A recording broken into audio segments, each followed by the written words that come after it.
I'm so glad that we started recording and filming historical events before we realized that people were going to forget or lie about it. Phony history lessons and just a bunch of talking heads and hearsay.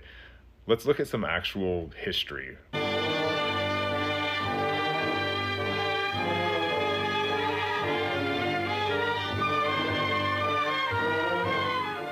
Amid the fabled hills of Judea in Southwest Asia stands Jerusalem, the capital of Palestine, sacred to three of the world's great religions.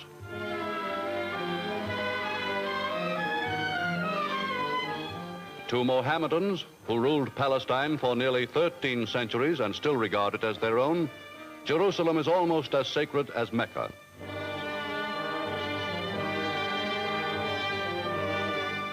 To hundreds of millions of Christians, this is the Holy Land.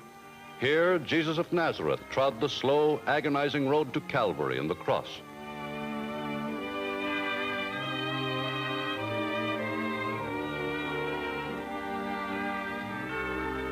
Here, a great Christian shrine has been erected on the spot believed to be where Jesus began the life he was to sacrifice for all mankind.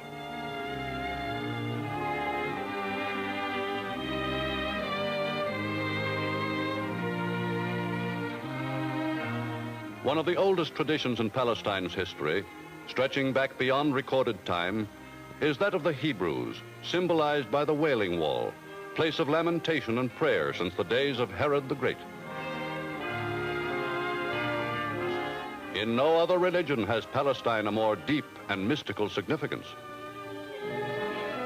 Throughout all the sorrowful centuries since the Hebrews were scattered over the face of the earth, their religious rituals have kept ever before them the memory of Palestine as the land promised them by Moses.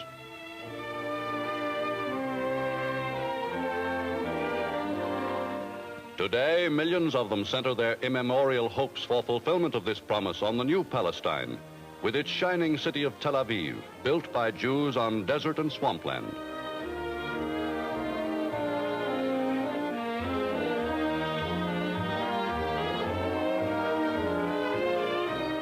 Here, world Jewry sees rising at last, a homeland in which the tribes of Israel, wanderers for over 3,000 years, may come together once again as a nation.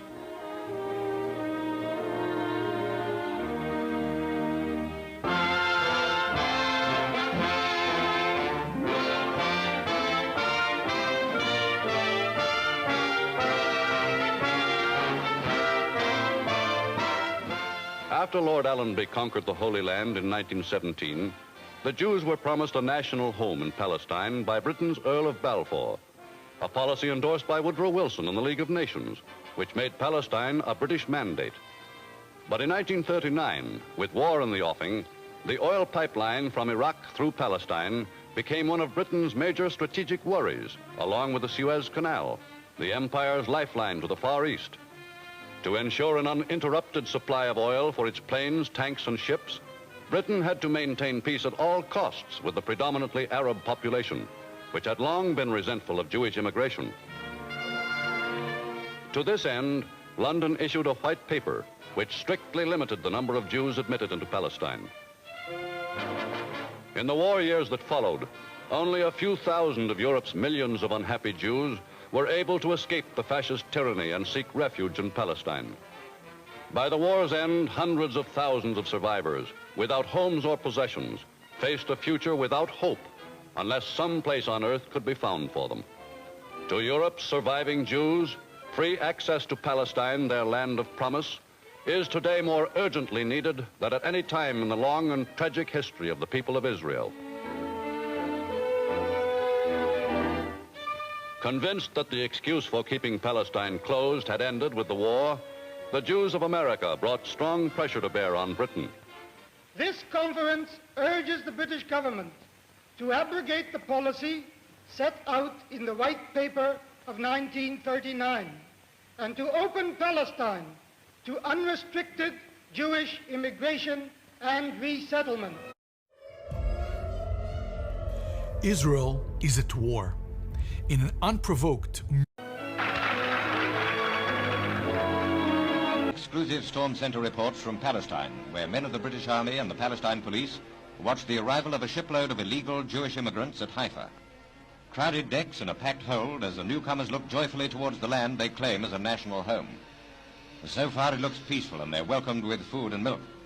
When they get ashore, they'll see what damage has been done to the Jewish cause by the fanatics of the Irgun and Stern terrorist gangs. Already at the other side of the harbour, they can see the burning wreckage of the British tanker Empire Cross. 23 of the tanker's crew are missing after her cargo of high-octane petrol exploded. Stringent security measures are the rule among our Palestine troops today. Nobody gets by without a check and double-check. After taking these exclusive pictures, Pathé cameraman Ken Gordon was detained for 7 hours for a thorough going over.